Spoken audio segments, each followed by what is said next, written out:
പാരമ്പര്യമുണ്ട്. ആ പാരമ്പര്യത്തിൽ ഉറച്ചു നിൽക്കുന്നിടത്തോളം ഉമ്മത്തിന് ഇസ്സത്തുണ്ട്. നിങ്ങൾ ചിന്തിച്ചു നോക്കി, ഈ പ്രദേശത്ത് പഴയ കാലത്ത് വല്ല പ്രശ്നങ്ങൾ ഉണ്ടായിരുന്നോ? ഇപ്പൊ വാപ്പ മുശ്രിക്കാണ് മോന്റെ കാഴ്ചപ്പാടില്. എന്നാൽ മുശ്രിക്കായ വാപ്പ മരിച്ചു കഴിഞ്ഞാൽ വാപ്പയുടെ സ്വത്തൊക്കെ മോന് വേണം. അതെന്ത് ദീനാന്ന് എനിക്ക് മനസ്സിലാവുന്നില്ല. എത്ര നല്ലൊരു ഐക്യമുണ്ടായിരുന്ന എല്ലാ നാടുകളിലും അങ്ങനെ ചിത്രതകൾ കടന്നുകൂടിയിട്ടുണ്ട്. അതിന്റെ മെയിൻ പ്രശ്നം നമുക്ക് നമ്മുടെ ആദർശം അറിയില്ല.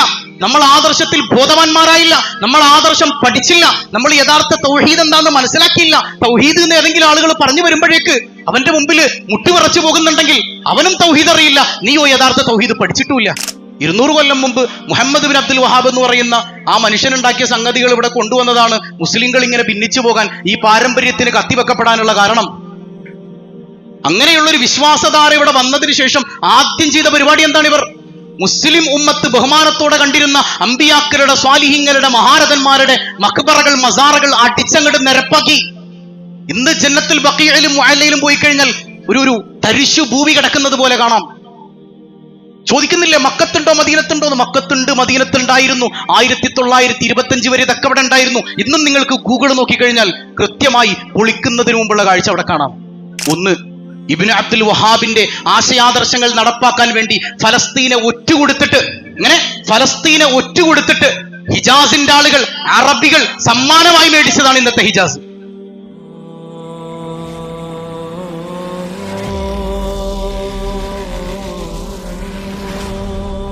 സൂറത്തു തൗബയിലെ 100-ാമത്തെ ആയത്ത് ഒരു വേള നമ്മളെ ചിന്തിപ്പിക്കുന്ന ഒരു ആയത്തും കൂടെയാണ്. والسابقون الأولون من المهاجرين والأنصار والذين اتبعوهم بإحسان. അല്ലാഹു റബ്ബുൽ ആലമീൻ ഈ സമുദായത്തെ 2 വിഭാഗങ്ങളാക്കി നമുക്ക് പഠിപ്പിച്ചു തരാണ്. കുറെ ആളുകളെ കാണാനില്ലല്ലോ നേരായിട്ട്. എന്തുപറ്റി? ജുമഅക്കം എടുത്തോ? പ്രസംഗം കേട്ട് തുടങ്ങുമ്പോൾ താടിയിലും മൈലാഞ്ചിയിലും തുടങ്ങുന്ന ആൾക്കാർ വരെ ഉണ്ടെന്നാണ് അല്ലേ? ഇവിടെ ഖുത്ബക്ക് കയറുമ്പോഴായിരിക്കും പലരും വീട്ടിൽ നിന്ന് ഇറങ്ങുന്നത്.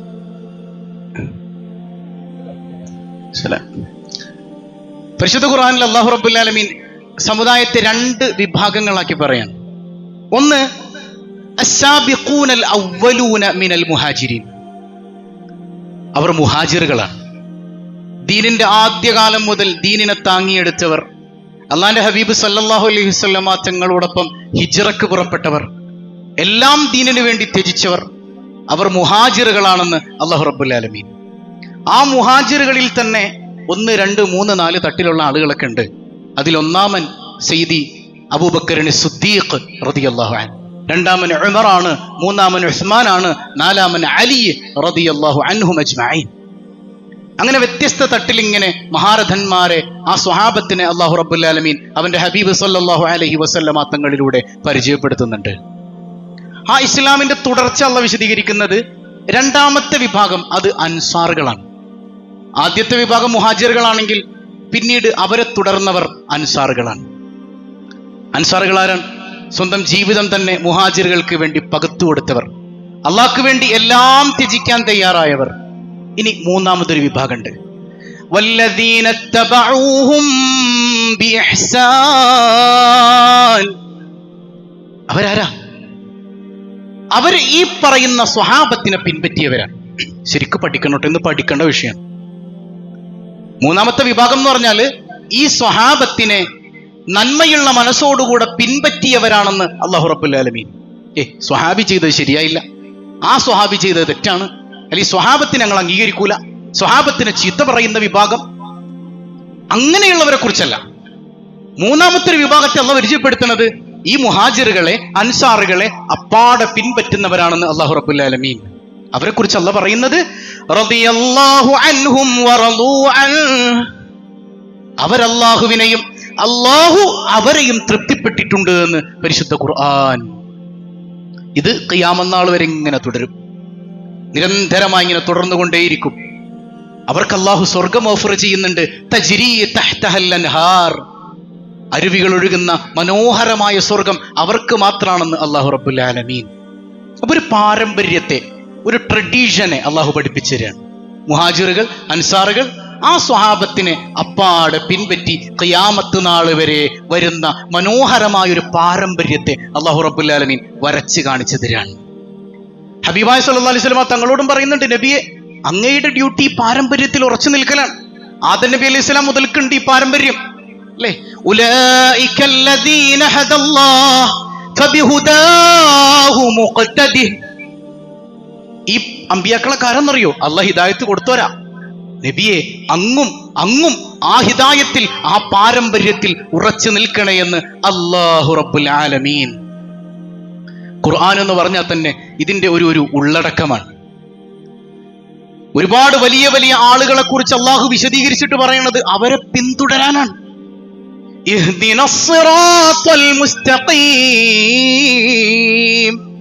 അല്ലാഹുവേ, ഞങ്ങളെ നീ സിറാത്തുൽ മുസ്തഖീമിലാക്കണേ അല്ലാ.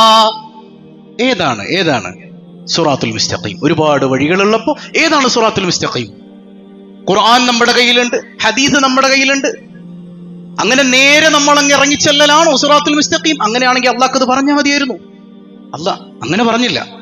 സിറാത്തല്ലദീന അൻഅംത അലൈഹിം.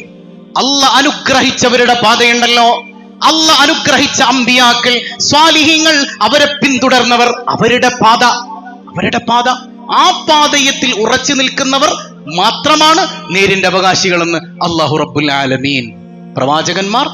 പ്രവാചകന്മാരെ സ്നേഹിച്ച ആളുകൾ.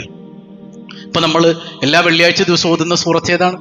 സൂറത്തുൽ കഹഫ്, അല്ലേ? ഓതിയായിരുന്നോ? ഇൻഷാ അല്ലാഹ് അടുത്ത ആഴ്ച മുതൽ എല്ലാവരും ഓതും. അല്ലാഹു തൗഫീക്ക് ചെയ്യട്ടെ. സൂറത്തുൽ കഹഫിന്റെ പ്രമേയം തന്നെ ഇതാണ്. 7 ചെറുപ്പക്കാരെ കുറിച്ച് അല്ലാഹ് പറയുന്നുണ്ടല്ലേ? ഗുഹാവാസികൾ, 300 കൊല്ലത്തോളം ഗുഹയിൽ അവർ ഉറങ്ങിപ്പോയിട്ടുണ്ട്. ആ 7 പേരോടൊപ്പം പിറകെ നടന്നൊരു നായയുണ്ട്.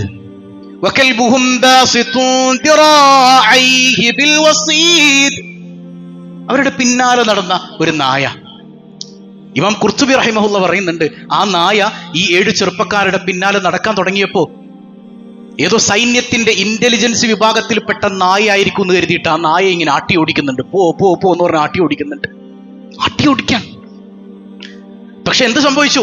ആ നായ കൈകൂപ്പി നിന്നിട്ട് അവരോട് പറയുന്നുണ്ട്, ലാ തത്റുദ്നി ഇന്നി ഉഹിബ്ബു അഹിബ്ബാ അല്ലാഹ്. എന്നെ ആട്ടി ഓടിക്കല്ലേ, ഞാൻ അല്ലാഹ് ഇഷ്ടപ്പെട്ടവരെ ഇഷ്ടപ്പെടുന്നവനാണ്. ആര് പറയാ? നായ പറയാ. ഞാൻ അള്ളാന്റെ ആളുകളുടെ ആളാണ്, അള്ളാന്റെ പാർട്ടിക്കാരെ ഇഷ്ടപ്പെടുന്നവനാണ് ഞാനെന്ന് ആ നായ വിളിച്ചു പറഞ്ഞെന്ന് ഇമാം ഖുർത്തുബി റഹിമഹുല്ല തഫ്സീർ രേഖപ്പെടുത്തുന്നുണ്ട്. ശരിക്കും നമ്മുടെ യുക്തിക്ക് പറ്റുമോ? നമ്മുടെ യുക്തി കൊണ്ടൊന്ന് ചിന്തിച്ചു നോക്കേ. നമ്മുടെ യുക്തി കൊണ്ട് ചിന്തിച്ചു കഴിഞ്ഞാൽ ഈ നായ സംസാരിക്കൂ? നിങ്ങൾ പറയും നമ്മുടെ യുക്തിക്ക് പറ്റുമോ? ഇനി വേണ്ടതേ, നമ്മൾ ഈ പറയുന്ന ശാസ്ത്ര മതം പോലും എത്രത്തോളം യുക്തിഭദ്രാണ്. റോജപ്പൻ റോസ് പറഞ്ഞൊരു സംഗതി ഞാൻ മുമ്പ് നിങ്ങളോട് വിശദീകരിച്ചിട്ടുണ്ട്. ജോൺ ഹോഗൻ അദ്ദേഹത്തിന്റെ ഒരു സയൻസ് ജേണലിൽ പറഞ്ഞു വെക്കുന്നുണ്ട്, our present understanding of the reality is incomplete, logically flawed, well mysterious. നമ്മൾ ഇതുവരെ ശാസ്ത്ര സംഗതികൾ എന്ന് പറഞ്ഞ് കണ്ടുപിടിച്ചിട്ടുള്ള സംഗതികളെല്ലാം അപൂർണമാണ്, അതൊന്നും യുക്തിഭദ്രല്ല, വെൽ മിസ്റ്റീരിയസ്. ഇനിയും ഒരുപാട് രഹസ്യങ്ങളിലേക്ക് ഊളിയിട്ടിറങ്ങാൻ ശാസ്ത്രത്തിനുണ്ട്. ശാസ്ത്രം ഇങ്ങനെ സ്തബ്ധമായി നിൽക്കുകയാണെന്നാ പറഞ്ഞത്. അപ്പൊ ശാസ്ത്രം പോലും യുക്തിഭദ്രമാണെന്ന് പറയാൻ കഴിയാത്തടത്ത് ഒരു മുസ്ലിമിനെ സംബന്ധിച്ചിടത്തോളം അല്ലദീന യുഅ്മിനൂന ബിൽ ഗൈബ്, അവൻ മറഞ്ഞ കാര്യത്തിലൊക്കെ വിശ്വസിക്കുന്നവനാ. അല്ലാഹു റബ്ബുൽ ആലമീൻ കൃത്യമായിട്ട് പറഞ്ഞു തരുന്നുണ്ട്. അപ്പൊ ഖുർത്തുബി ഇമാം വിശദീകരിക്കുന്നുണ്ട്, ഈ ആയത്തിന്റെ ചോട്ടിൽ കാണാം, ആ നായ അവരുടെ മുമ്പിൽ കൈകൂപ്പി നിന്നിട്ട് പറയാണ്, ഇന്നി ഉഹിബ്ബു അഹിബ്ബാ അല്ലാഹ്, ഞാൻ അല്ലാഹു ഇഷ്ടപ്പെടുന്നവരെ ഇഷ്ടം വെക്കുന്നവനാണ്, എന്നെ ആട്ടിയോടിക്കരുതേ. ആ 7 ചെറുപ്പക്കാരും ആ നായയും കൂട്ടി അങ്ങ് പോവാ. ആ നായ പറഞ്ഞു അത്ര. സുബ്ഹാനല്ലാഹ്. ഇത് ഖുർആനിന്റെ മുഴുവൻ പ്രമേയം ഇങ്ങനെ തന്നെയാണ്. സൂറത്തുൽ കഹ്ഫിൽ പിന്നെയും കാണാമല്ലോ മൂസാ നബി അലൈഹി സ്വലാത്തു വസ്സലാമിന്റെ ചരിത്രം. മൂസാ നബി ഖളർ നബിയുടെ പിന്നാലെ നടക്കുകയാണ്, ഖളർ അലൈഹി സ്വലാമിന്റെ പിന്നാലെ നടക്കുകയാണ്. മൂസക്കറിയാത്ത പലതും ഖളർ വിളിച്ചു പറയുന്നുണ്ട് അലൈഹി വസ്സലാം, പലതും വിളിച്ചു പറയുന്നുണ്ട്. അപ്പോഴൊക്കെ മൂസാ നബി അലൈഹി സ്വലാത്തു വസ്സലാം സ്തബ്ധനായി നിന്നിട്ട് അതൊക്കെ കേൾക്കുക, അതിനെ ചോദ്യം ചെയ്യാം. ഇടയ്ക്ക് ഇങ്ങനെ ചോദിക്കുന്നുണ്ട്, ഒന്നുമില്ലെങ്കിലും നമ്മളെ സ്വീകരിച്ച കപ്പൽ യാത്രക്കാരെ നിങ്ങൾ എന്തിനാണ് പറ്റിച്ചത്? നമ്മളെ അവര് സ്വീകരിച്ചില്ലേ, നമുക്ക് സൗകര്യം ചെയ്യുന്ന പാവപ്പെട്ട കപ്പൽ യാത്രക്കാർ, ആ കപ്പൽ നിങ്ങൾ എന്തിനാണ് പൊളിച്ചു കളയുന്നത് എന്ന് ഖളർ നബിയോട് മൂസാ നബി ചോദിക്കുന്നുണ്ട്. എന്താ സംഭവം? ഇവർക്കൊരു സൗകര്യം ചെയ്തു കൊടുത്തു, ഒരു കപ്പലിലേക്ക്. ആ കപ്പലിൽ കയറി കുറച്ച് കഴിഞ്ഞപ്പോഴത്തേക്കും ഖദർ നബി കപ്പൽ കുളിക്കാൻ തുടങ്ങി. അപ്പൊ മൂസാ നബി ചോദിക്കും, എന്തിനപ്പി ഈ പണി ചെയ്യണത്? മിണ്ടരുത് മിണ്ടരുത്. ആര്? ഖദർ നബി പറയാൻ. അതുപോലെ തീരെ സൗകര്യം ചെയ്തു കൊടുക്കാത്തൊരു നാട്ടുകാരുണ്ടായിരുന്നു. തീരെ സൗകര്യം ചെയ്തു കൊടുത്തില്ല, അവർ ഉപദ്രവിച്ചൊരു നാട്ടുകാർ. ആ നാട്ടിലൊരു മതിലിങ്ങനെ ഇടിഞ്ഞു കിടക്കണ കണ്ടപ്പോ ഖദർ നബി വേഗം ചെന്നിട്ട് ആ മതിലൊക്കെ അങ്ങോട്ട് കെട്ടി പണിത് സൂപ്പറാക്കി കൊടുത്തു. അപ്പൊ മൂസാ നബി ചോദിക്കുന്നുണ്ട്, നിങ്ങൾ എന്തിനാ പണിക്ക് പോണത്? നമ്മളെ തീരെ പരിഗണിക്കാത്ത നാട്ടുകാരെ നമ്മൾ ഇങ്ങനെയൊക്കെ ചെയ്തു കൊടുക്കണോ? അവസാന ഖുർആൻ അതിന് ഉത്തരം പറയുന്നുണ്ട്.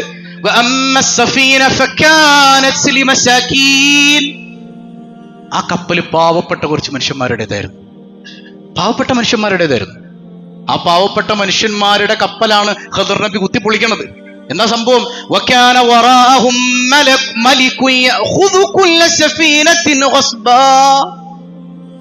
ആ കപ്പലിന്റെ പിറകില് പിന്നാലെ ഒരു കടൽ കൊള്ളക്കാരുടെ നേതാവ് വരുന്നുണ്ട്.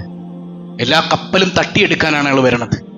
അപ്പൊ ഈ കപ്പലും തട്ടിയെടുക്കാൻ അയാൾ വരുന്നുണ്ട്. അപ്പൊ ഞാനിത് പൊളിച്ചു കഴിഞ്ഞാൽ ഇത് കൊള്ളില്ലാത്ത കപ്പലാന്ന് കരുതിയിട്ട് ആ പുള്ളി മൈൻഡ് ചെയ്യാതെ അങ്ങ് പോയിക്കോളും. തര പറയണേ ഖദർ നബി. ഖുർആനിലുണ്ട് കൃത്യമായിട്ട്. സൂറത്തുൽ കഹഫ് 79-ാമത്തെ ആയത്ത് നിങ്ങൾ നോക്ക്. ഇത് ഒരു ഭരണാധികാരി പിന്നിലുണ്ട് അല്ലെങ്കിൽ അപ്പുറത്തുണ്ട്, ഞാൻ കാണുന്നുണ്ട് എന്ന് പറയുമ്പോൾ നേർക്കണ്ണുകൊണ്ട് കാണുന്നില്ല. അവിടെ അങ്ങനെ കാണുമായിരുന്നെങ്കിൽ മൂസാ നബി ചോദിക്കോ? നേർക്കണ്ണുകൊണ്ട് കാണുന്നില്ല. ഒരു രാജാവ് അല്ലെങ്കിൽ ഒരു കൊള്ളക്കാരൻ പിന്നാലെ വരുന്നുണ്ട്. ഇത് ഖദർ നബി എങ്ങനെ അറിഞ്ഞു? ഇത് ഖദർ അലൈഹി സ്വലാത്തു വസ്സലാം എങ്ങനെ അറിഞ്ഞു? ഇനി വേണ്ട, ആ മതില് കെട്ടിക്കൊടുക്കുമ്പോ ഖദർ നബി പറയുന്നുണ്ട്, അവിടെ ഒരു കുട്ടിയുണ്ട്, ആ കുട്ടിയുടെ ബാപ്പായും ഉമ്മയും ഇല്ല. അവരാ കുഞ്ഞിന് വേണ്ടി കഷ്ടപ്പെട്ട ഒരു സമ്പാദ്യം മുഴുവൻ ഈ മതിലിന്റെ ചുവട്ടിൽ ഒരു നിധി പോലെ കുഴിച്ചിട്ടിട്ടുണ്ട്. ഇവിടെ ഇങ്ങനെ പൊളിഞ്ഞു കിടന്നു കഴിഞ്ഞാൽ ആൾക്കാർ വന്ന് തട്ടിയെടുത്തോണ്ട് പോവും. ആ കുഞ്ഞിന്റെ സുരക്ഷയ്ക്ക് വേണ്ടി ഞാനിത് പുതുക്കി പണിതതാണ്. അപ്പൊ ഈ അടിയിൽ, ഭൂമിയുടെ അടിയിൽ ഇങ്ങനെ ഒരു നിധി മറഞ്ഞു കിടപ്പുള്ളത് എങ്ങനെ ഖദർ അലൈഹി സ്വലാത്തു വസ്സലാം അറിഞ്ഞു? ഗൈബ് അള്ളാഹു മാത്രമല്ലേ അറിയുള്ളൂ, അല്ലേ? നിങ്ങൾക്ക് ഞാൻ ചോദിക്കുന്നതിന്റെ ഒരു സംഗതി വഴി കിട്ടിയിട്ടില്ല. ഇതെങ്ങനെ ഖദർ നബി അലൈഹി സ്വലാത്തു വസ്സലാം അറിഞ്ഞു? ഇങ്ങനെ അറിഞ്ഞു. യഥാർത്ഥത്തിൽ ഗൈബ് അറിയുന്നവൻ ആര് മാത്രമാണ്? ഗൈബ് എന്നല്ല, എല്ലാത്തിന്റെയും ഉടമ ആര് മാത്രമാണ്? സമ്പന്നൻ ആര് മാത്രമാണ്? അധികാരി ആര് മാത്രമാണ്? ഗൈബ് അറിയുന്നവൻ ആര് മാത്രമാണ്? ഞങ്ങൾ സമ്പന്നരാകും, ഞങ്ങൾ അധികാരിയാകും. ഗൈബ് മാത്രം അള്ളാഹ്ക്ക് വേറെ ആർക്കും കൊടുക്കൂല. എന്ത് ദീനാണത്? അള്ളാഹുവിനെ കുറിച്ച് തൗഹീദ് യഥാവിധി പഠിക്കാത്തത് കൊണ്ട് വന്നതാണ് നമുക്ക് ഈ പ്രശ്നം. പരിശ്രമിക്കാൻ, നമുക്ക് അള്ളാഹുവിന്റെ മാർഗത്തിൽ പരിശ്രമിക്കുന്ന അടിമയ്ക്ക് അള്ളാഹു റബ്ബുൽ ആലമീൻ ചില മറകൾ തുറന്നു കൊടുക്കും. ആ മറകൾ മാറ്റുമ്പോ പലതും നമുക്ക് കാണാൻ കഴിയും. നിങ്ങൾ പരിശ്രമിച്ചാൽ നിങ്ങൾക്കും ആ മറുകൾക്കപ്പുറമുള്ളത് കാണാം. അതുകൊണ്ടല്ലേ 1500 കൊല്ലം മുമ്പ് ഖിയാമത്ത് നാൾ വരെ നടക്കാനിരിക്കുന്ന പലതും വിളിച്ചു പറഞ്ഞത് മുഹമ്മദ് മുസ്തഫ. ഖിയാമത്തിനപ്പുറവും വരാനിരിക്കുന്നത് വിളിച്ചു പറഞ്ഞത് മുഹമ്മദ് മുസ്തഫ. ഇത് സ്വന്തമായിട്ട് നബി അങ്ങ് ഉണ്ടാക്കി പറഞ്ഞൊന്നുമല്ല. ആര് കാണിച്ചു കൊടുത്തു? ആര് കാണിച്ചു കൊടുത്തതാരാ? ആര് സമ്പത്ത് തന്നു? നമ്മൾ ഉണ്ടാക്കിയ സമ്പത്താണ്. ആര് തന്നു? ഇനിയിപ്പോ ദൂരെയുള്ളതൊന്നും വേണ്ടാന്ന്, ഈ മുമ്പിലുള്ളത് കാണാൻ ആർക്ക് മാത്രമേ കഴിയുള്ളൂ? എന്നെ കാണിക്കുന്നത് ആരാ? അല്ലാതെ മറഞ്ഞത് അള്ളാഹ്ക്ക്, തെളിഞ്ഞത് എനിക്ക്. അങ്ങനെ ഒരു ദീനില്ല. മറഞ്ഞതും തെളിഞ്ഞതും എല്ലാം അള്ളാഹ്ക്കേ പറ്റുള്ളൂ കാണാൻ. അവൻ കാണിച്ചു തരുന്നത് കൊണ്ട് ഞാൻ കണ്ടു.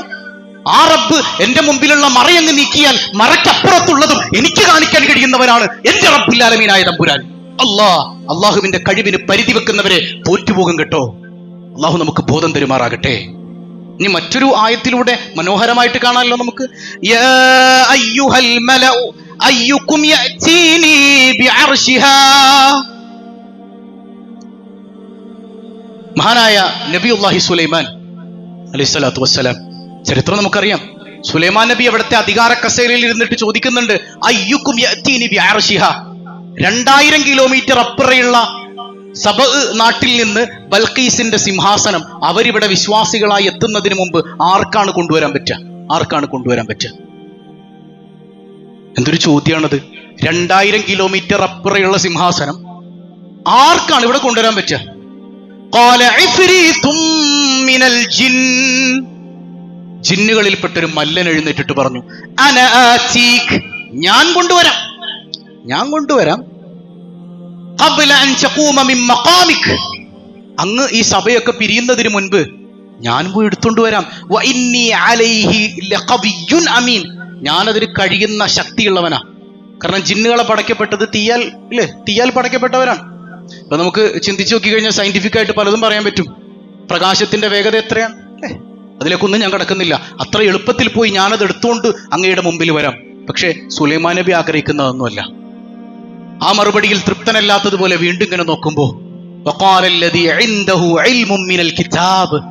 വേദഗ്രന്ഥത്തിൽ അതീവ പാണ്ഡിത്യമുള്ള ഒരു പണ്ഡിതൻ അദ്ദേഹം എഴുന്നേറ്റ് നിന്നിട്ട് പറഞ്ഞു, അന ആചീക്, ഞാൻ കൊണ്ടുവരാം. ഖബ്ല അയ്യർതദ്ദ ഇലൈക തുർഫുക്, അങ്ങിങ്ങനെ കണ്ണ് ചിമ്മി തുറക്കുന്നതിന് മുമ്പ് ഞാൻ കൊണ്ടുവരാം. House it possible? എങ്ങനെ നടക്കും? എങ്ങനെ നടക്കും? അങ്ങ് കണ്ണിങ്ങനെ അടച്ച് തുറക്കുന്നതിന് മുൻപ് ഞാൻ കൊണ്ടുവരാം. അബ്ദുല്ലാഹിബ്നു അബ്ബാസ് റളിയല്ലാഹു അൻഹു ഹബീബ് സല്ലല്ലാഹു അലൈഹി വസല്ലം തങ്ങളുടെ പ്രിയപ്പെട്ട മുഫസ്സിറാണ്. സ്വഹാബികളിൽ ഏറ്റവും പ്രസിദ്ധരാണ്. ഇബ്നു അബ്ബാസ് തങ്ങൾ പറയാണ്, ആ എഴുന്നേറ്റ് നിന്ന മഹാന്റെ പേര് ആസഫ് ഇബ്നു ബർഖിയ എന്നാണ് റളിയല്ലാഹു അൻഹു. അപ്പൊ ആസഫ് ഇബ്നു ബർഖിയ എന്ന് പറയുന്ന മനുഷ്യൻ ഈ ജിന്നുകളുടെ പോലും കഴിവില്ലാത്തൊരു മനുഷ്യനാണ്. വേദഗ്രന്ഥത്തിൽ അഗാധ പാണ്ഡിത്യമുള്ള അള്ളാഹുവിന്റെ സ്വാലിഹീങ്ങളിൽപ്പെട്ടൊരു മനുഷ്യൻ എഴുന്നേറ്റ് നിന്നിട്ട് പറയാണ്, അങ്ങ് കണ്ണടച്ചു തുറക്കുന്നതിന് മുൻപ് ഞാൻ കൊണ്ടുവരാം. എന്റെ ചോദ്യം സിമ്പിളാണ്. സാമാന്യ യുക്തിക്ക് പറ്റുമോ? സാമാന്യ യുക്തിക്ക് നമ്മുടെ യുക്തി കൊണ്ട് അളക്കാൻ പറ്റിയ കാര്യമാണോ അത്? നമ്മൾ സാധാരണ പറയും പടച്ചോര് മാത്രം പറ്റണ കാര്യം. ചില അറിവില്ലാത്ത സാധുക്കളുണ്ട്. മുമ്പൊരു മനുഷ്യൻ വിറച്ച് എന്റെ റൂമിലേക്ക് വന്നു. അദ്ദേഹം നിന്ന് വിറക്കുകയായിരുന്നു ചോദ്യം ചോദിക്കുമ്പോഴെല്ലാം. അദ്ദേഹത്തിന് ഉത്തരം കേൾക്കാനുള്ള ക്ഷമയില്ല. ചോദ്യം മാത്രമേ ചോദിക്കുള്ളൂ, ഉത്തരം അദ്ദേഹം കേൾക്കൂല. ഉത്തരം കേൾക്കാനുള്ള ക്ഷമയില്ല. അത്രമാത്രം ഹൃദയം അടഞ്ഞുപോയിട്ടുണ്ടോ എന്ന് സംശയം. അള്ളാഹു തുറന്നു കൊടുക്കട്ടെ. ആ മനുഷ്യനോട് ഈ ആയത്തോതി കൊടുത്തപ്പോ, അങ്ങനെയൊക്കെയാണെങ്കിൽ ഇപ്പൊ അള്ള എന്തിനാ? അദ്ദേഹം ചോദിച്ചൊരു ചോദ്യം, അങ്ങനെയാണെങ്കിൽ ഇപ്പൊ അള്ള എന്തിനാ? അപ്പൊ ഇവർ അള്ളാഹിനെ കുറിച്ച് എന്താ മനസ്സിലാക്കിയിട്ടുള്ളത്? തൗഹീദ് തൗഹീദ് എന്ന് പറയലല്ലാതെ തൗഹീദിന്റെ ബാലപാഠം പഠിച്ച് മനസ്സിലാക്കിയിട്ടുണ്ടോ ഇവർ? തൗഹീദ് എന്താണെന്ന് തിരിച്ചറിഞ്ഞിട്ടുണ്ടോ ഇവർ? കേവലം ഞങ്ങൾ തൗഹീദിന്റെ ആളുകളാണെന്ന് പറയലല്ലാതെ തൗഹീദിന്റെ ABCD പഠിച്ചിട്ടുണ്ടോ ഇവർ? എന്നിട്ട് മുസ്ലിം ഉമ്മത്തിനെ കാഫിറാക്ക. എത്ര നെറികെട്ട സംസ്കാരം! അള്ളാഹു ഉമ്മത്തിന് ബോധം നൽകുമാറാകട്ടെ. ആരാ ഇവിടെ ചോദിക്കുന്ന ഈ ചോദ്യം ചോദിക്കുന്നതാരാ? നിങ്ങൾക്ക് മനസ്സിലാവുന്നുണ്ടോ പറയുന്നത്? സിംഹാസനം കൊണ്ടുവരുമോ എന്ന ചോദ്യം ചോദിക്കുന്നതാരാ? ആരാ ചോദിക്കുന്നേ? സുലൈമാൻ അലൈഹി സ്വലാത്തു വസ്സലാം. ആരാ സുലൈമാൻ? ആരാ? അള്ളാഹുവിന്റെ നബിയാണ്, പ്രവാചകനാണ്. ഇവരുടെ ഭാഷയിൽ പറഞ്ഞാൽ സുലൈമാൻ നബി അത് ചോദിക്കാൻ പാടുണ്ടോ? തൗഹീദിന് വിരുദ്ധല്ലേ? ഇതെന്ത് തൗഹീദാണ്? ഉമ്മത്ത് മുസ്ലിമിനെ കാഫിർ മുശ്രിക്കും ആക്കിയിട്ട് ഇതെന്ത് തൗഹീദ് സഹോദരങ്ങളെ? തൗഹീദ് എന്ന് പറയുന്ന ആളുകൾ തന്നെ ഛിന്ന ഭിന്നമായി പോയി വ്യത്യസ്ത സംഘടനകളായി പരസ്പരം കാഫിർ മുശ്രിക്കും ആക്കുകയാണ്. എത്ര മോശമാണത്. അള്ളാഹു നമുക്ക് ബോധം തരുമാറാകട്ടെ. അവിടെ ഇവരുടെ വാദപ്രകാരം സുലൈമാൻ നബി എന്ത് ചെയ്യണമായിരുന്നു? പടച്ചോനെ, ഞാൻ നിന്റെ പാവപ്പെട്ട ഒരു അടിമയാണല്ല, നീ എനിക്ക് 2000 കിലോമീറ്റർ അപ്പുറയുള്ള ആ സിംഹാസനം എന്റെ മുമ്പിലൊന്ന് കൊണ്ടുവന്ന് തരണേ എന്ന് ദുആ ചെയ്യണമായിരുന്നു. അതാണ് അവിടെ സംഭവിച്ചത്? ആണോ?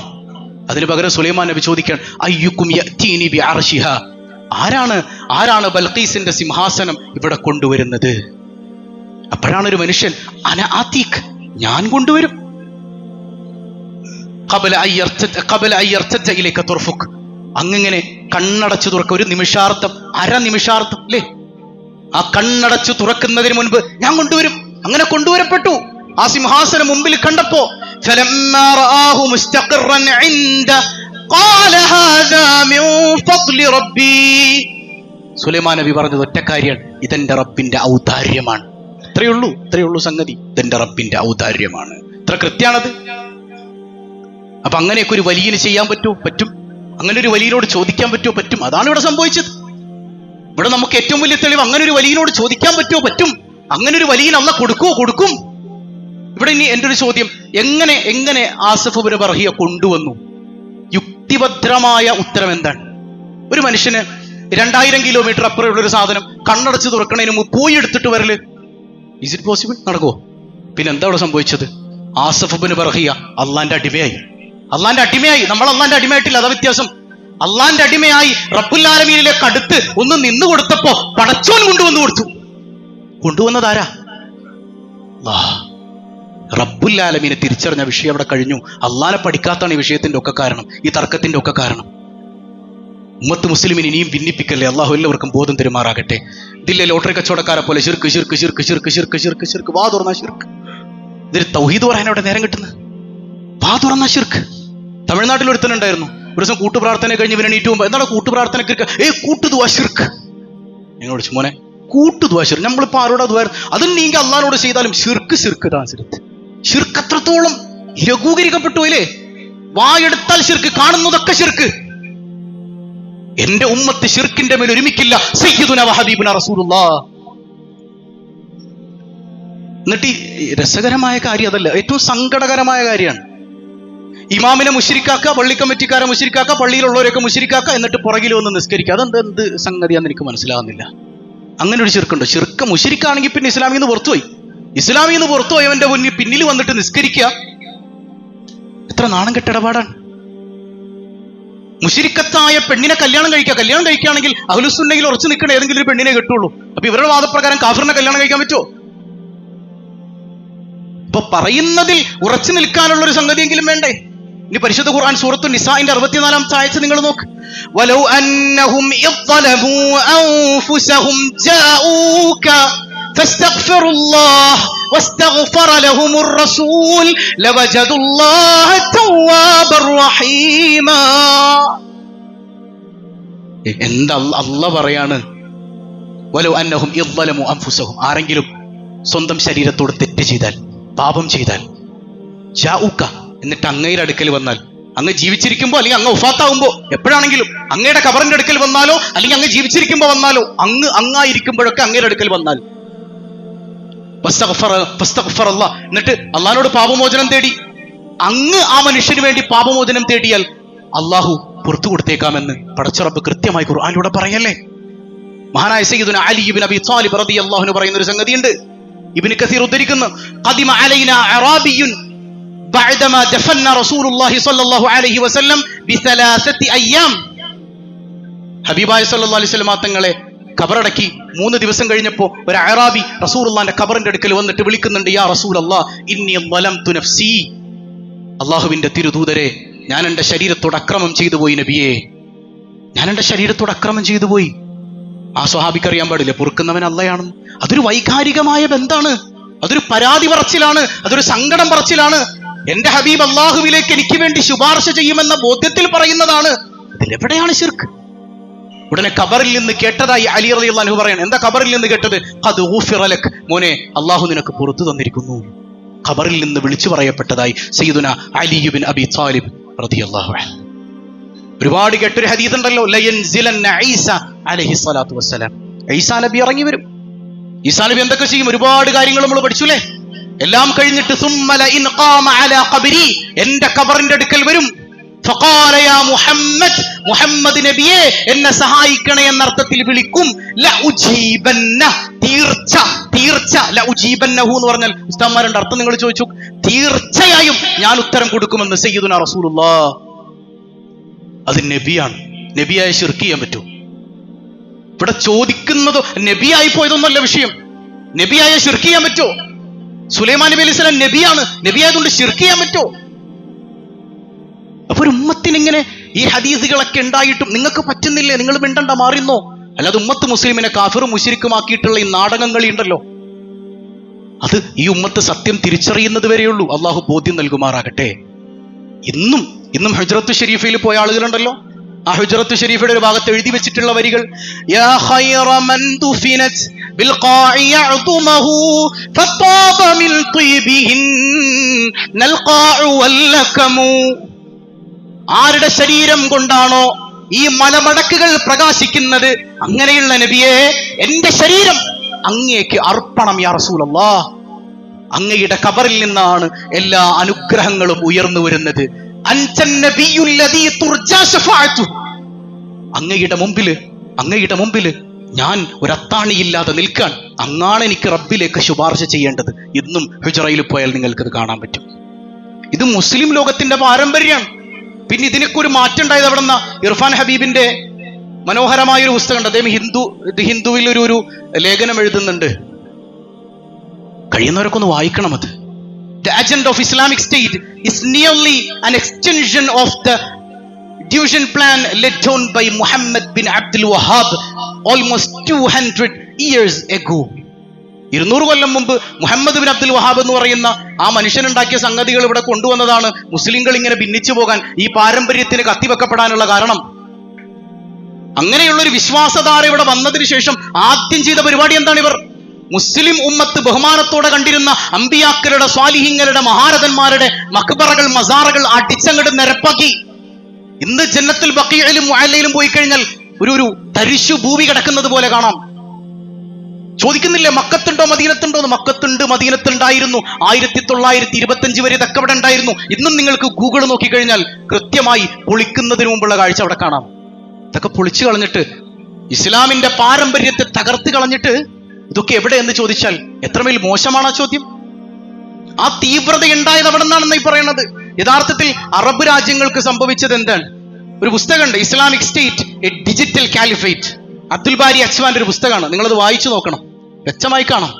1914 ലോകത്ത് സംഭവിച്ചൊരു സംഗതിയാണ് ഒന്നാം ലോക മഹായുദ്ധം. ആ ഒന്നാം ലോക മഹായുദ്ധത്തില് അറബ് ലോകത്തിന് സംഭവിച്ച ചില കാര്യങ്ങളുണ്ട്.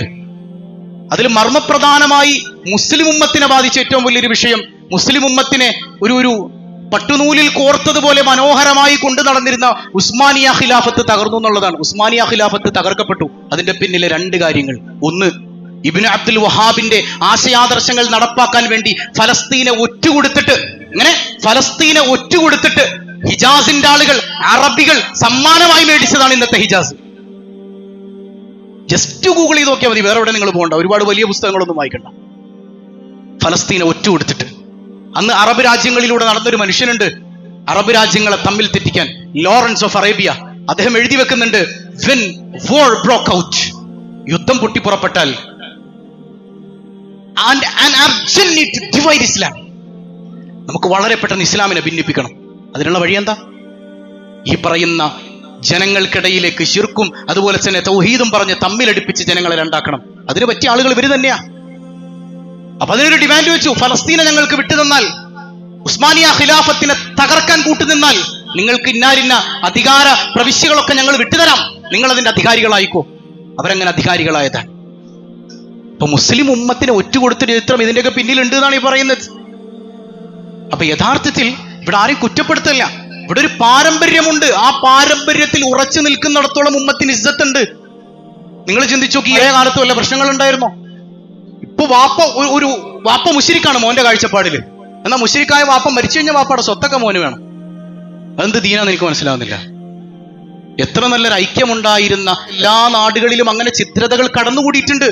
അതിന്റെ മെയിൻ പ്രശ്നം, നമുക്ക് നമ്മുടെ ആദർശം അറിയില്ല, നമ്മൾ ആദർശത്തിൽ ബോധവാന്മാരായില്ല, നമ്മൾ ആദർശം പഠിച്ചില്ല, നമ്മൾ യഥാർത്ഥ തൗഹീദ് എന്താണെന്ന് മനസ്സിലാക്കിയില്ല. തൗഹീദ് എന്ന് ഏതെങ്കിലും ആളുകൾ പറഞ്ഞു വരുമ്പോഴേക്ക് അവന്റെ മുമ്പിൽ മുട്ടിവറച്ചു പോകുന്നുണ്ടെങ്കിൽ അവനും തൗഹീദ് അറിയില്ല, നീയോ യഥാർത്ഥ തൗഹീദ് പഠിച്ചിട്ടുമില്ല. ഇവിടെ ഈ എരമം ജുമാ മസ്ജിദ് എന്ന് പറയുന്നത്, ഞാനൊരു എരമത്തുകാരനായി നിന്ന് പറയാൻ, ചിലപ്പോൾ ഇതെന്റെ അവസാനത്തെ പ്രസംഗമായിരിക്കും. നിങ്ങൾക്ക് ഇത് എത്രത്തോളം ഇഷ്ടപ്പെടുമെന്ന് എനിക്കറിയാൻ പാടില്ല. അതായത് ഈ പള്ളിയിലെ ആകും എന്നല്ല ഞാൻ പറയണത്, നിങ്ങൾക്ക് ഇഷ്ടപ്പെടാത്തത് കൊണ്ട് ചിലപ്പോൾ അങ്ങനെ ആയേക്കാം, അതിൽ വിരോധമില്ല. ഞാൻ എപ്പോഴും പറയാറുള്ളത് പോലെ, ഞാൻ ഭക്ഷണത്തിന് വേണ്ടി പ്രസംഗിക്കാൻ നടക്കുന്നവനോ അല്ല, അതുകൊണ്ട് എനിക്കിത് പറയുന്നത് കൊണ്ടൊരു തടസ്സമില്ല. അള്ളാന്റെ ദീൻ അത് പറയുക തന്നെ ചെയ്യും. പള്ളി ഇന്നും ബൈലുണ്ടല്ലോ, ഇത് അഹ്ലുസുന്ന വൽ ജമാഅയിൽ അടിയുറച്ചു നിൽക്കാൻ അതിനു വേണ്ടി ഒരുക്കിയിട്ടുള്ള ഒരു പള്ളി തന്നെയാണ്. ശാഫിഈ മദ്ഹബ് പ്രകാരം നിലനിൽക്കേണ്ട പള്ളി തന്നെ, അങ്ങനല്ലേ? അങ്ങനെ തന്നെയാണ്. അതുകൊണ്ട് തന്നെ അഹ്ലുസുന്ന വൽ ജമാഅയുടെ ശാഫിഈ മദ്ഹബ് അനുസരിച്ചുള്ള കാര്യങ്ങളും കർമ്മങ്ങളും ഇവിടെ നടക്കും. ഇവിടെ എല്ലാവരും വരിക, പങ്കെടുക്കുക, പറ്റുന്നില്ലെങ്കിൽ മാറി നിൽക്കുക. നിങ്ങൾക്ക് സംശയങ്ങളുണ്ടോ? ഉസ്താദുമാരുടെ റൂമിൽ പോയി മാന്യമായി ചോദിക്കുക. വിറച്ച് വന്ന് പ്രശ്നങ്ങൾ ഉണ്ടാക്കാൻ നിന്നാൽ ജനമധ്യത്തിൽ തന്നെ വിചാരണ ചെയ്യും. ഇതാരെയും കുറ്റപ്പെടുത്തല്ല. നമുക്കൊരു ഇസ്സത്ത് വേണ്ടേ? നമുക്കൊരു അഭിമാനം വേണ്ടേ? ഞാൻ ചോദിക്കട്ടെ, നിങ്ങളുടെ വല്യാപ്പ, നിങ്ങളുടെ ഉപ്പുപ്പ, നിങ്ങളുടെ വാപ്പ, ഇവരൊക്കെ ഈ പറയുന്ന ആദർശത്തിൽ വിശ്വസിച്ചിട്ട് ലാ ഇലാഹ ഇല്ലല്ലാഹ് ചൊല്ലി നന്നായി ചിരിച്ചു മരിച്ചു പോയവരല്ലേ? ഇവരൊക്കെ കാഫിറാണെന്നാണോ നിങ്ങൾ വിശ്വസിക്കുന്നത്? ഇവരൊക്കെ മുശ്രിക്കാണെന്നാണോ നിങ്ങൾ വിശ്വസിക്കുന്നത്? പിന്നെ എന്ത് ദീനാണ് ഇവിടെ ഉള്ളത്? പരസ്പരം കുടുംബത്തിൽ തന്നെ കാണാൻ പറ്റാത്ത നിലക്ക് അങ്ങോട്ടും ഇങ്ങോട്ടും കാഫിറും മുശ്രിക്കുമാക്കി ജനങ്ങൾക്കിടയിൽ ചിത്രതയുണ്ടാക്കുന്നവരെ നിങ്ങൾ ഇനി എന്നാണ് ഉണരുക? എന്നിട്ട് പുറത്ത് ഐക്യത്തിന്റെ കുപ്പായം ഇട്ട് നടക്കുകയാണ്. ഐക്യം വേണം. ഞാൻ വിശ്വസിക്കുന്ന ആദർശത്തിൽ ഉറച്ചു നിന്നുകൊണ്ട് മുസ്ലിം ഉമ്മത്ത് എന്നുള്ള ബോധ്യത്തിൽ ഒരുമിക്കാൻ കഴിയണം. ഭിന്നത ഉണ്ടാക്കരുത്. നമ്മളിങ്ങനെ വെള്ളക്കുപ്പായോട്ട് ചിരിച്ചു കളിച്ച ആളുകളോട് കൈകൊടുത്ത് മുസാഫാത്തും ചെയ്ത് നടന്നിട്ട് കാര്യമുണ്ടോ? മാന്യത വേണ്ട നമുക്ക്. മാറിയെന്ന് ഇമാമ് കാഫിറാണ്, ഇമാമ് മുശ്രിക്കാണ്, ഇവിടെ ഈ പള്ളിയിൽ പൂജ നടക്കുന്നു എന്നാണ് പറഞ്ഞു വെച്ചത്. ആര് പറഞ്ഞു എന്നൊന്നും ഞാൻ പറയണില്ല, ഇവിടെ അറിയപ്പെട്ട സംഗതി തന്നെയാണ്. ഈ പൂജ നടക്കുന്ന പള്ളിയിൽ പിന്നെ തല കുമ്പിട്ട് നിസ്കരിക്കാൻ എന്തിനാ വരുന്നത്? തിരട്ടിത്താപ്പ് നയല്ലേ?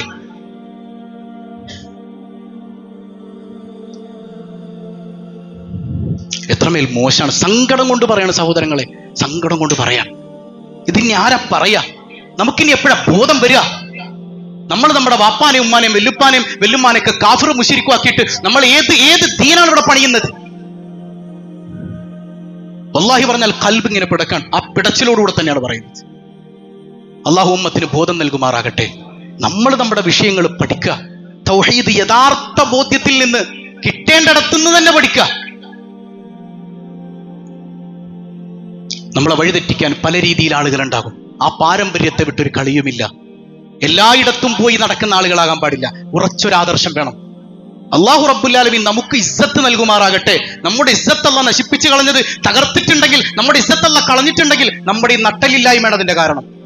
നമ്മളിങ്ങനെ റാത്തീബിനും മൗലൂദിനും വന്ന് ഇരുന്നോണ്ട് കാര്യമില്ല. അവിടെ പറയുന്നത് എന്താണ്? റബ്ബുൽ ആലമീനെ കുറിച്ച് അറിയാൻ നമുക്ക് നേരല്ല. നമ്മളൊരു അഹ്ലുസുന്ന വൽ ജമാഅയിൽ ഉറച്ചു നിൽക്കാൻ നമുക്ക് നേരല്ല. നമ്മളിവിടെ റാത്തീബിനും വരും, വേറെ പരിപാടിക്ക് അപ്പുറത്തും പോകും, എന്നിട്ട് അങ്ങോട്ടും ഇങ്ങോട്ടും തമ്മിൽ തെല്ലിക്കും. ഈ കുറുക്കന്റെ സ്വഭാവം എടുക്കരുത്. അള്ളാഹ് ഇതൊക്കെ കാണുന്നില്ലേ? അള്ളാഹ് കാണുന്നില്ല ഇതൊക്കെ ഇല്ലേ? തമ്മിലടിപ്പിക്കുന്ന ചെന്നായികളുടെ സ്വഭാവം എടുക്കരുത്. അല്ലാഹു റബ്ബുൽ ആലമീൻ എല്ലാം കാണുന്നുണ്ട്. അല്ലാഹു റബ്ബുൽ ആലമീൻ നമുക്കിടയിൽ ഐക്യം നൽകുമാറാകട്ടെ. ഐക്യം വേണം, ഐക്യം വേണം. ആ ഒത്തൊരുമ പരസ്പരം മുസ്ലിമായി കാണാനുള്ള മര്യാദയെങ്കിലും, അടിസ്ഥാന മര്യാദയെങ്കിലും വേണം. മാറി ഇന്ന് കാഫിറാക്കുന്ന ആ ഏറ്റവും നിറയട്ട പരിപാടി ഉണ്ടല്ലോ. നിങ്ങൾ എന്നെ എന്തെല്ലാം തെറി വിളിച്ചാലും എനിക്കൊരു വിഷയമല്ല, പക്ഷെ നോക്കിയിട്ട് മുശ്രിക്ക് എന്ന് പറഞ്ഞാൽ മിണ്ടാതിരിക്കാൻ പറ്റൂല. ലോകത്തെ ഏറ്റവും വലിയൊരു തെറിയുണ്ടെങ്കിൽ, ഏറ്റവും വൃത്തികെട്ട വാക്കുണ്ടെങ്കിൽ മുശ്രിക്ക് എന്നുള്ള വിളിയാണ്. ആ വിളിക്കുന്നവനെ നേരെ കിട്ടിയാൽ വിളിച്ചു നിർത്തിയാൻ ചോദിക്കും, ശിർക്ക് എന്താണ്? നിങ്ങൾക്ക് ധൈര്യമായിട്ട് എന്റെ റൂമിലേക്ക് വരാം. ഞാൻ എപ്പോഴും പറയാറുണ്ടല്ലോ, സംശയം ചോദിക്കാനാണെങ്കിൽ ഞാനിവിടെ ഉള്ളിടത്തോളം കാലം എന്റെ റൂമിലേക്ക് നിങ്ങൾക്ക് സ്വാഗതം, വരാം, സംശയം ചോദിക്കാം, സംശയം തീർക്കാം, ഒരു തടസ്സവും അതിലില്ല. നീ തർക്കമാണ് ലക്ഷ്യമെങ്കിൽ എനിക്കതിന് നേരല്ല. നീ തർക്കിച്ച് ഒടുങ്ങുള്ളെങ്കിൽ നമുക്കൊരു ലൈവ് ഇട്ടുകൊണ്ട് തർക്കിക്കാം, ആളുകൾ സത്യം തിരിച്ചറിയട്ടെ. ഏതായാലും പറഞ്ഞു വന്ന വിഷയത്തിലേക്ക് ഞാൻ കൺക്ലൂഡ് ചെയ്യാൻ. പാരമ്പര്യം അത് അസ്സാബിഖൂനൽ അവ്വലൂന മിനൽ മുഹാജിരീന വൽ അൻസാർ, അത് മുഹാജിരീങ്ങളും അൻസാറുകളും വല്ലദീന തബഅഹും ബിഇഹ്സാൻ, അവരെ പിന്തുടർന്നവരുടേതുമാണെന്ന് സൂറത്ത് തൗബയുടെ 100-ാമത്തെ ആയത്ത് ഓതിയാൽ നിങ്ങൾക്കത് മനസ്സിലാകും. ആ ബോധ്യത്തിൽ ഉറച്ചു നിൽക്കാൻ അല്ലാഹു റബ്ബുൽ ആലമീൻ നമുക്ക് തൗഫീഖ് നൽകി അനുഗ്രഹിക്കുമാറാകട്ടെ.